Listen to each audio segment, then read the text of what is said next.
कि अरविंद केजरीवाल जी एक severe diabetic patient है और डायबिटीज़ की समस्या लगभग 30 साल से उनके साथ चल रही है। तो जो भी व्यक्ति इस विषय को समझता है उसको ये मालूम होगा कि 30 साल से डायबिटीज़ चलना, सीवियर डायबिटिक होना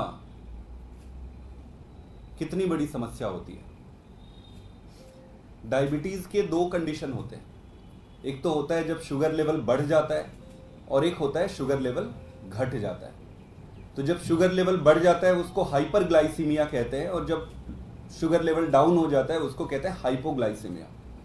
शुगर बढ़ना अपने आप में समस्या तो है ही है, लेकिन जो शुगर लेवल डाउन जो हो जाता है वो बहुत ही डेंजरस कंडीशन होता है। ये ऐसा कंडीशन होता है जिसमें शरीर में अगर ग्लूकोज का लेवल डाउन होता है तो ऑल ऑफ अ सडन व्यक्ति जो है कोमा में जा सकता है। कोमा में जाना मतलब वो तुरंत बेहोश हो जाता है और बेहोश होने के बाद उसके पास कोई अवसर नहीं है कि अपने शुगर लेवल को वो ऊपर करे। और हाइपोग्लाइसीमिया में शुगर लेवल डाउन होने में ये इतना सडन होता है कि जो भी व्यक्ति इस पूरे देश में या दुनिया में उनके घर परिवार में अगर कोई शुगर पेशेंट होंगे, देखे होंगे, वो उनको अनुभव होगा कि तुरंत उनको चक्कर बेहोशी आ जाती है और बेहोशी की हालत में अगर उनको तुरंत रिकवर ना किया जाए तो वो कोमा में चले जाते हैं।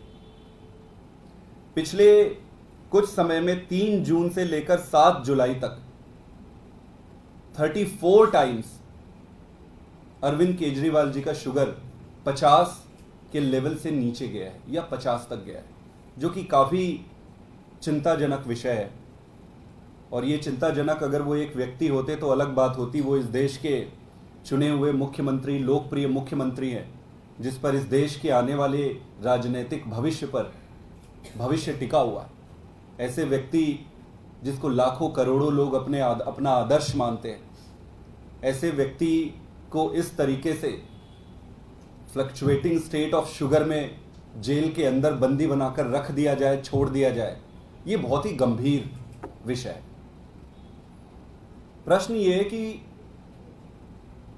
सबको समझ आ रहा है लेकिन भारतीय जनता पार्टी और एलजी साहब को क्यों समझ नहीं आता। एलजी साहब, with due respect in all humility, मैं उनको कहना चाहूंगा कि एलजी साहब, ना तो आपके पास इस विषय में कोई डोमेन एक्सपर्टीज है और ना ही आपका ज्यूरिडिक्शन बनता है। और अगर इन सारी चीजों को आप हटा भी दो तो इंसानियत के नाते भी किसी व्यक्ति के मेडिकल कंडीशन पर इस तरीके की बयानबाजी करना कि केजरीवाल जी अपने शुगर को जानबूझकर कम कर रहे हैं, मैं उनसे पूछना चाहता हूं कि क्या आपको इस विषय के बारे में थोड़ी भी जानकारी है। देखिए, आपका पद बड़ा संवैधानिक है, संवैधानिक गरिमा सबको रखनी पड़ती है। आपसे कहा गया एक एक शब्द महत्वपूर्ण है।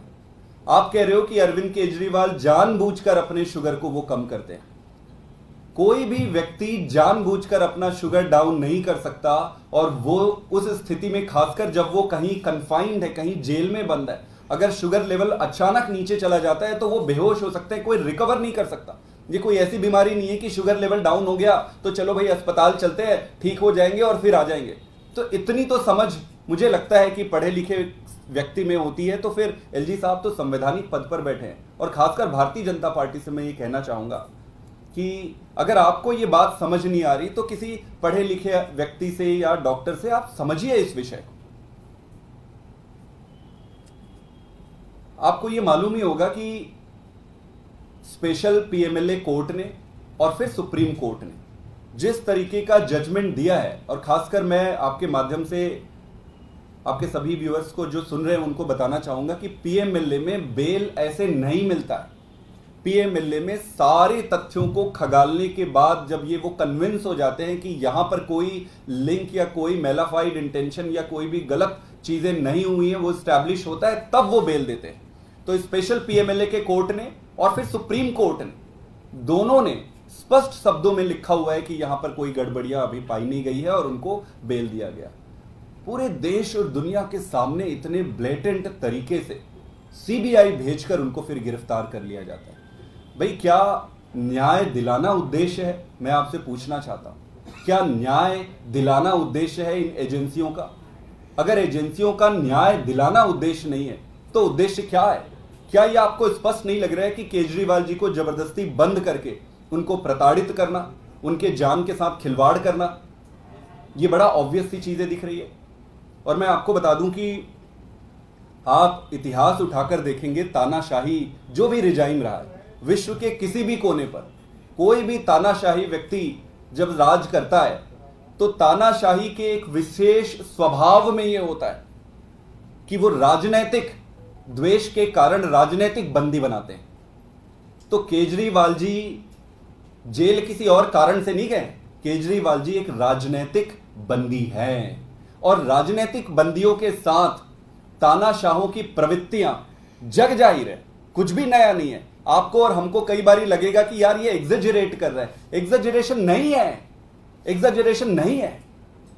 आप इतिहास उठाकर देख सकते हैं, एक व्यक्ति जो अपने आप में स्वयंभू अपने आप को समझ रहा है, ईश्वर का अवतार समझने लग गया है, उनको लगता है कि मैं ईश्वर का अवतार हूं, अपने आप में वो इतने डूब गए हैं, वो राजनैतिक बंदी बनाकर राजनैतिक द्वेष और बदला ले रहे हैं।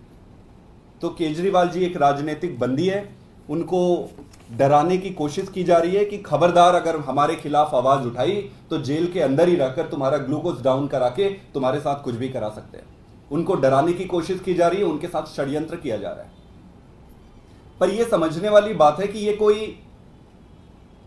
एक व्यक्ति का मामला नहीं है, यह किसी एक पार्टी का भी मामला नहीं है, यह हमारा मामला नहीं है, यह देश की व्यवस्था का मामला है।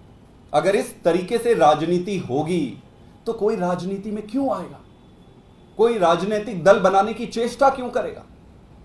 कोई क्यों ही ऐसे इतने बड़े बड़े नेक्सस के खिलाफ लड़ने की चेष्टा करेगा? तो प्रश्न देश की व्यवस्था का है, प्रश्न अरविंद केजरीवाल अकेले का नहीं है, प्रश्न आम आदमी पार्टी का नहीं है, प्रश्न इस देश की व्यवस्था का है। प्रश्न एक तानाशाह के तानाशाही को रोकने का है। अगर आपने हमारा अभी तक चैनल सब्सक्राइब नहीं किया है तो कृपया चैनल सब्सक्राइब कर लें, लाइक करें, शेयर करें, कमेंट करें। तो मिलते हैं फिर किसी और खबरों के साथ। नमस्कार।